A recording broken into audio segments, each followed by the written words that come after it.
வணக்கம். ஆகாஷ்வாணி திருச்சிராப்பள்ளி. மாநில செய்திகள் வாசிப்பவர் அனிதா வெங்கடேசன். தலைப்புச் செய்திகள்: புத்தாக்கம், தொழில் முனைவோர், உள்கட்டமைப்பு உள்ளிட்ட பல்வேறு துறைகளில் இந்தியா சிறந்து விளங்குவதாக பாதுகாப்புத்துறை அமைச்சர் திரு ராஜ்நாத் சிங் தெரிவித்துள்ளார். பிம்ஸ்டெக் நாடுகளுடன் ஒத்துழைப்பை அதிகரிப்பதில் இந்தியா உறுதி பூண்டுள்ளதாக மத்திய வெளியுறவுத்துறை அமைச்சர் டாக்டர் எஸ். ஜெய்சங்கர் கூறியுள்ளார். நார்வே செஸ் தொடரில் பட்டம் வென்ற பிரக்ஞானந்தாவிற்கு முதலமைச்சர் திரு ஜோசப் விஜய் வாழ்த்து தெரிவித்துள்ளார். நீலகிரி, தேனி, திண்டுக்கல், கோவை மாவட்டங்களில் இன்று மிக கனமழை பெய்யக்கூடும் என சென்னை வானிலை ஆய்வு மையம் கூறியுள்ளது. சேலஞ்சர் டென்னிஸ் ஆடவர் இரட்டையர் இறுதிப் போட்டியில் அனிருத் சந்திரசேகர் ஜப்பான் இணை இன்று களமிறங்குகிறது. இனி விரிவான செய்திகள். உலகின் வேகமாக வளர்ந்து வரும் பொருளாதார சக்தியாக இந்தியா திகழ்வதாக பாதுகாப்புத்துறை அமைச்சர் திரு ராஜ்நாத் சிங் பெருமிதம் தெரிவித்துள்ளார். 2025-26 நிதியாண்டில் நாட்டின் ஒட்டுமொத்த வளர்ச்சி விகிதம் 7.7% அதிகரித்துள்ளதை சுட்டிக்காட்டி சமூக வலைதளத்தில் அவர் வெளியிட்ட செய்தியில், பொருளாதார வளர்ச்சியுடன் ஸ்திரத்தன்மை மற்றும் நீடித்த நம்பகத்தன்மையே இதற்கு சாத்தியமானதாக கூறினார். பிரதமர் திரு நரேந்திர மோடியின் தலைமையில் தேச கட்டமைப்பு, புத்தாக்கம், தொழில் முனைவோர், உள்கட்டமைப்பு உள்ளிட்ட பல்வேறு துறைகளில் உலகளாவிய சவால்களை எதிர்கொண்டு இந்தியா சிறந்து விளங்குவதாக அவர் சுட்டிக்காட்டினார். 140 கோடி இந்தியர்களின் எதிர்பார்ப்புகளை மேலும் வலுப்படுத்துவதற்கான புதிய வாய்ப்புகள் உருவாக்கப்பட்டு வருவதாகவும் அமைச்சர் கூறினார். பிம்ஸ்டெக் நாடுகளுடன் ஒத்துழைப்பை அதிகரிப்பதில் இந்தியா உறுதி பூண்டுள்ளதாக மத்திய வெளியுறவுத்துறை அமைச்சர் டாக்டர் எஸ். ஜெய்சங்கர் தெரிவித்துள்ளார். பிம்ஸ்டெக் நாள் இன்று கொண்டாடப்படுவதையொட்டி அவர் வெளியிட்ட செய்தியில், இந்தியா, பங்களாதேஷ், மியான்மர் நாடுகளை உள்ளடக்கிய பிம்ஸ்டெக் வங்காள விரிகுடா பிராந்தியத்தில் பரவலாக்கப்பட்ட வளம், ஒருங்கிணைப்பு, மீட்சிமை நடவடிக்கைகளை முன்னெடுத்துச் செல்வதாக பெருமிதம் தெரிவித்தார். இந்நாளையொட்டி பிம்ஸ்டெக் பாரம்பரிய இசை திருவிழாவை அமைச்சர் புதுதில்லியில் தொடங்கி வைத்தார். இந்த இசை விழாவில் இந்தியா, பங்களாதேஷ், பூட்டான், மியான்மர், நேபாளம், இலங்கை, தாய்லாந்து நாடுகள் பங்கேற்கின்றன. வளர்ச்சியடைந்த இந்தியா இலக்கிற்கான இளம் சாதனையாளர்களின் பயணங்களை அங்கீகரிக்கும் மை பாரத் யூத் கன்வென்ஷன் 2026 புதுதில்லியில் இன்று தொடங்கியது. தேச கட்டமைப்பிற்கான திறமையான தீர்வுகளை உருவாக்கும் வகையில் நடைபெறும் இந்த இயக்கத்தில் நாடு முழுவதிலும் உள்ள இளம் சாதனையாளர்கள் பங்கேற்க உள்ளனர். சிறந்த சமூகத்தின் மூலம் வளர்ச்சியடைந்த தேசம் மற்றும் மேம்பட்ட எதிர்காலத்தை உருவாக்குவதற்கான ஆக்கப்பூர்வமான வழிமுறைகள் குறித்தும் இதில் ஆலோசிக்கப்படும். இந்தியா, அமெரிக்கா இடையேயான ராணுவ ஒத்துழைப்பை வலுப்படுத்துவது தொடர்பான 29ஆம் கட்ட பேச்சுவார்த்தைகள் ஹவாயில் நடைபெற்றன. இரு நாட்டு ராணுவ உயரதிகாரிகள் பங்கேற்ற இந்த ஆலோசனைக் கூட்டத்தில் பரஸ்பர பாதுகாப்பு நலனை உறுதி செய்வதில் அறிவுசார் திறன்களை பரிமாறிக்கொள்வது குறித்து முக்கியமாக விவாதிக்கப்பட்டது. வரும் காலங்களில் இருதரப்பு ராணுவ ஒத்துழைப்பு மேலும் வலுப்பெறுவதற்கான வாய்ப்புகள் அதிகரித்துள்ளதாகவும் இதில் தெரிவிக்கப்பட்டது.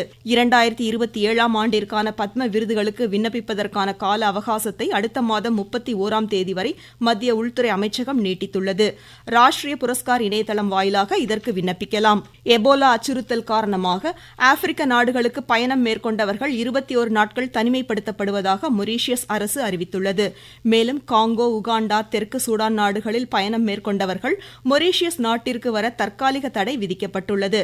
அடுத்த மாதம் மொரீஷியஸில் நடைபெறவிருந்த அமெரிக்க ஆப்பிரிக்க வர்த்தக உச்சி மாநாடும் ஒத்திவைக்கப்படுவதாக அறிவிக்கப்பட்டுள்ளது. நீங்கள் கேட்டுக்கொண்டிருப்பது ஆகாஷ்வாணியின் மாநில செய்தி அறிக்கை. ஊரக வளர்ச்சிக்கான புதிய அத்தியாயம். வளர்ச்சியடைந்த இந்தியாவிற்கான ஊரக வேலைவாய்ப்பு உறுதி மற்றும் வாழ்வாதார சட்டம் ஜூலை 1ஆம் தேதி முதல் செயல்பாட்டிற்கு வருகின்றது. இந்த சட்டம் ஆண்டிற்கு 125 நாட்கள் வேலையை உறுதி செய்கிறது. வாரந்தோறும் ஊதியம் வழங்கப்படுவது கட்டாயமாக்கப்பட்டுள்ளது. பணி முடித்த 15 நாட்களுக்குள் ஊதியம் வழங்குவதை உறுதி செய்வதற்கான அம்சங்களும் இதில் இடம்பெற்றுள்ளன. கால தாமதமாக ஊதியம் வழங்கப்பட்டால் அதற்கான இழப்பீட்டுத் தொகைக்கும் வகை செய்யப்பட்டுள்ளது. வளர்ச்சியடைந்த இந்தியாவிற்கான பயணத்தில் மோடி அரசு தொடரும் சீர்திருத்த நடவடிக்கைகள். நார்வே செஸ் 2026 தொடரில் நடப்பு சாம்பியன் மேக்னஸ் கால்சனை வென்று தமிழக வீரர் பிரக்ஞானந்தா சாம்பியன் பட்டத்தை கைப்பற்றியுள்ளார். ஆஸ்லோவில் நடைபெற்ற இத்தொடரில் தனது சிறப்பான ஆட்டத்தை வெளிப்படுத்தி பட்டம் வென்ற பிரக்ஞானந்தாவிற்கு முதலமைச்சர் திரு ஜோசப் விஜய் வாழ்த்து தெரிவித்துள்ளார். சமூக வலைதளத்தில் முதலமைச்சர் வெளியிட்ட செய்தியில், இந்த சாதனையின் மூலம் தமிழகத்திற்கும் நாட்டிற்கும் பெருமை சேர்த்துள்ள பிரக்ஞானந்தா மேலும் பல புதிய சாதனைகளை படைத்திட வாழ்த்தியுள்ளார். பிரதமரும் பிஜேபி மூத்த தலைவருமான திரு நரேந்திர மோடியின் தலைமையில் தேசிய மற்றும் மாநில அளவில் பிஜேபி சிறப்பாக செயல்படுவதாக கட்சியின் மாநில தலைவர் திரு நயினார் நாகேந்திரன் தெரிவித்துள்ளார். சென்னையில் இன்று செய்தியாளரிடம் பேசிய அவர், திரு அண்ணாமலை விலகியதால் பிஜேபிக்கு எவ்வித பாதிப்பும் இல்லை என்றார். தீ பாதுகாப்பு தொடர்பான விழிப்புணர்வை ஏற்படுத்தும் வகையில் தமிழ்நாட்டில் உள்ள அனைத்து தீயணைப்பு மற்றும் மீட்பு பணிகள் நிலையங்களிலும் இன்றும் நாளையும் இது தொடர்பான பயிற்சி நடைபெற உள்ளதாக மாநில அரசு தெரிவித்துள்ளது. திருச்சி மாவட்டம் ஸ்ரீரங்கம், திருவெரும்பூர், லால்குடி உள்ளிட்ட 11 தீயணைப்பு நிலையங்களில் தீ தடுப்பு விழிப்புணர்வு நிகழ்ச்சி நடைபெறுகிறது. பெரம்பலூர் மாவட்டத்தில் நடைபெறும் இந்த விழிப்புணர்வு நிகழ்ச்சியில் தீயணைப்பு கருவிகள் உபயோகிக்கும் முறை, மின்சார தீ விபத்து உள்ளிட்டவற்றிலிருந்து பொதுமக்கள் தங்களை பாதுகாத்துக் கொள்வது பற்றிய சிறப்பு பயிற்சி மற்றும் செயல்முறை விளக்கம் அளிக்கப்படுவதாக தீயணைப்புத்துறை தெரிவித்துள்ளது. திருச்சி, சென்னை தேசிய நெடுஞ்சாலை, பெரம்பலூர் மாவட்டத்திற்குட்பட்ட பகுதிகளில் அதிக விபத்துகள் ஏற்பட வாய்ப்புள்ளதாக கருதப்படும் இடங்களில் மேற்கொள்ள வேண்டிய முன்னேற்பாட்டு பணிகள் தொடர்பாக ஆட்சித்தலைவர் திருமதி சரண்யா அரி இன்று நேரில் பார்வையிட்டு ஆய்வு செய்தார். சேலம் மாநகர பகுதிகளில் கடந்த ஓராண்டில் போதைப்பொருள் விற்பனை செய்த 79 பேர் குண்டர் சட்டத்தின் கீழ் கைது செய்யப்பட்டதாக மாநகர காவல் ஆணையர் திரு அனில்குமார் கிரி தெரிவித்துள்ளார். சேலத்தில் இன்று செய்தியாளரிடம் பேசிய அவர், போதைப்பொருள் பயன்பாட்டினால் ஏற்படும் தீமைகளை எடுத்துரைக்கும் வகையில் கல்லூரி மாணாக்கரிடையே காவல்துறை சார்பில் விழிப்புணர்வு ஏற்படுத்தப்பட உள்ளதாக கூறினார். விழுப்புரம் மாவட்டத்தில் மத்திய அரசின் ஊரக வாழ்வாதார வேலை உறுதி திட்டத்தின் கீழ் 5 லட்சத்திற்கும் மேற்பட்ட தனிநபர்களுக்கு வேலை வழங்கப்படுவதாக எமது செய்தியாளர் தெரிவிக்கிறார். மத்திய அரசின் ஜி வேலை உறுதி திட்டத்தின் கீழ் 2025-26 ஆண்டிற்கு 4,92,781 தொழிலாளர்களுக்கு வங்கி கணக்கில் ஆதார் அட்டையுடன் இணைக்கப்பட்டு அவர்களுக்கு நேரடியாக வங்கி கணக்கில் ஊரக வேலை உறுதி திட்டத்தின் ஊதியம் வழங்கப்பட்டு வருகிறது. இதுவரை வேலை வழங்க வேண்டும் என்று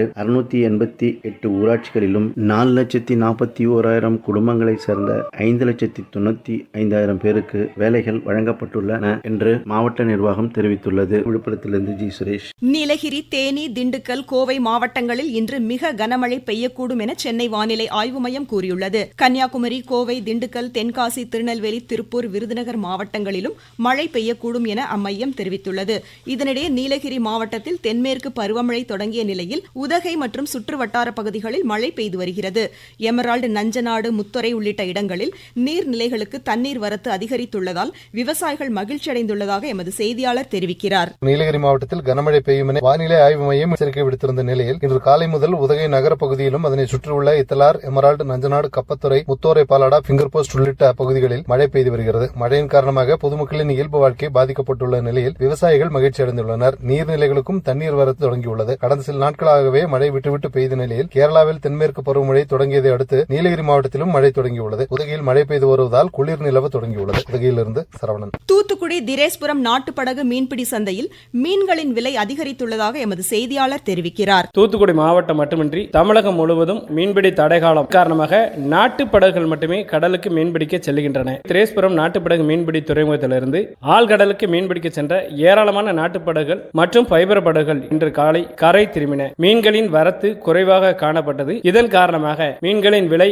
கடுமையாக உயர்ந்து வஞ்சிர மீன் கிலோ 1,600 ரூபாய் வரையும், விலை மீன் கிலோ 800 ரூபாய் வரையும் விற்பனை ஆனது. மீன்களின் வரத்து குறைவாக காணப்பட்ட நிலையிலும் ஓரளவு விலை கிடைத்ததால் மீனவர்கள் மகிழ்ச்சி அடைந்தனர். தூத்துக்குடி மாவட்ட செய்தியாளர் ஏ. லக்ஷ்மணன். தமிழ்நாடு சிறுபான்மையினர் பொருளாதார மேம்பாட்டுக் கழகம் சார்பில் வழங்கப்படும் தனிநபர் கடன், சுய உதவி குழுக்களுக்கான சிறதொழில் கடன் உள்ளிட்ட திட்டங்களுக்கு அரியலூர் மாவட்டத்தை சேர்ந்தோர் உரிய ஆவணங்களுடன் விண்ணப்பித்து பயன்பெறலாம் என்று ஆட்சித்தலைவர் திருமதி மிருணாளினி தெரிவித்துள்ளார். கிருஷ்ணகிரி மாவட்டம் ஒசூர் அரசு தொழிற்பயிற்சி நிலையத்தில் பிரதமரின் தேசிய திறன் பயிற்சி சேர்க்கை முகாம் வரும் புதன்கிழமை நடைபெறவுள்ளதாக மாவட்ட ஆட்சித்தலைவர் திரு தினேஷ்குமார் தெரிவித்துள்ளார். நாமக்கல் மாவட்டத்தில் அஞ்சல் குறைதீர் நாள் கூட்டம் வரும் 24ஆம் தேதி நடைபெறவுள்ளது. பெரம்பலூர் கோட்டத்திற்குட்பட்ட மின் நுகர்வோர் குறைதீர் நாள் கூட்டம் வரும் 9ஆம் தேதி நடைபெறுகிறது. பர்மிங்ஹாமில் நடைபெறும் சேலஞ்சர் டென்னிஸ் ஆடவர் இரட்டையர் இறுதிப் போட்டியில் இந்தியாவின் அனிருத் சந்திரசேகர் ஜப்பானின் யுசுகி இணை இங்கிலாந்து இணையை இன்று எதிர்கொள்கிறது. கோவாவில் நடைபெறும் தெற்காசிய மகளிர் கால்பந்து சாம்பியன் பட்ட போட்டியின் இறுதி ஆட்டத்தில் இந்தியா இன்று பங்களாதேஷை எதிர்கொள்கிறது. இதுவரை 5 முறை இந்திய அணி சாம்பியன் பட்டம் வென்றுள்ளது குறிப்பிடத்தக்கது. ஜப்பானில் நடைபெறும் 18 வயதிற்குட்பட்டோருக்கான ஆசிய கோப்பை ஆடவர் ஹாக்கி இறுதிப் போட்டியில் இந்தியா இன்று ஜப்பானை எதிர்கொள்கிறது. நியூ சண்டிகரில் ஆப்கானிஸ்தானிற்கு எதிரான டெஸ்ட் கிரிக்கெட் போட்டியின் முதல் நாளான இன்று இந்தியா தனது முதல் இன்னிங்ஸில் சற்று முன் 2 விக்கெட் இழப்பிற்கு 191 ரன் எடுத்திருந்தது. மீண்டும் தலைப்புச் செய்திகள். புத்தாக்கம், தொழில் முனைவோர், உள்கட்டமைப்பு உள்ளிட்ட பல்வேறு துறைகளில் இந்தியா சிறந்து விளங்குவதாக பாதுகாப்புத்துறை அமைச்சர் திரு ராஜ்நாத் சிங் தெரிவித்துள்ளார். பிம்ஸ்டெக் நாடுகளுடன் ஒத்துழைப்பை அதிகரிப்பதில் இந்தியா உறுதி பூண்டுள்ளதாக மத்திய வெளியுறவுத்துறை அமைச்சர் டாக்டர் எஸ். ஜெய்சங்கர் கூறியுள்ளார். நார்வே செஸ் தொடரில் பட்டம் வென்ற பிரக்ஞானந்தாவிற்கு முதலமைச்சர் திரு ஜோசப் விஜய் வாழ்த்து தெரிவித்துள்ளார். நீலகிரி, தேனி, திண்டுக்கல், கோவை மாவட்டங்களில் இன்று மிக கனமழை பெய்யக்கூடும் என சென்னை வானிலை ஆய்வு மையம் கூறியுள்ளது. சேலஞ்சர் டென்னிஸ் ஆடவர் இரட்டையர் இறுதிப் போட்டியில் அனிருத் சந்திரசேகர் ஜப்பான் இணை இன்று களமிறங்குகிறது. இத்துடன் இந்த செய்தி அறிக்கை முடிவடைந்தது.